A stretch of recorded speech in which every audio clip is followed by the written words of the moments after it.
Jeff White with Glen Manor Vineyards.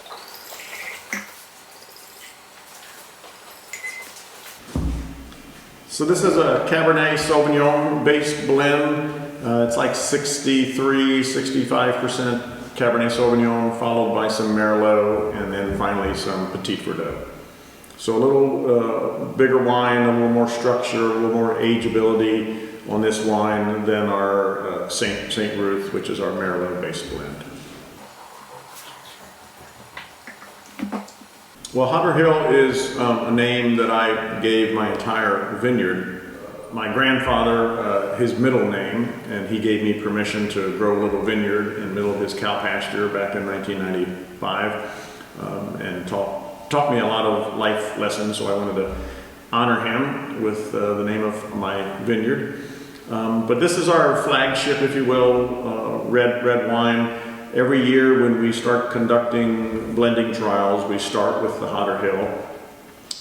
As soon as we pick grapes and they're starting to ferment, we're tasting the juice, we're tasting the partially fermented juice into wine.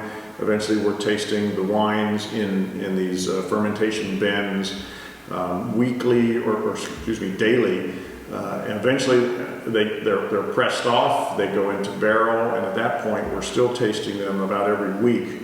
And each time I'm going through all the barrels tasting, I'm carrying a clipboard with a little piece of paper, and I'm taking down notes and identifying certain barrels that I think rise a little bit higher level than the other ones. And those are the barrels that I'll put a little check mark, or I'll put a little H by that says these are Hodder Hill worthy barrels. And so by the time we actually start blending trials, I have in my head and on paper, I have a list of about 10 to 15 barrels that I've deemed worthy of Hodder Hill. And then there's another so many barrels that are on the cusp, and that's where we'll conduct those blending trials and see which ones kind of fit in with the Hodder Hill. Does the Hodder Hill always become Cabernet dominant, or sometimes something else rising? So far, it has always been Cabernet Sauvignon dominant. Theoretically, Hodder Hill is the best of what we have. So it hasn't yet been non-Cabernet Sauvignon dominant, but that doesn't mean it can't be. I grow mostly Cabernet Sauvignon in my vineyard, and in my opinion, that's the grape that does the best on my site and in our environment here.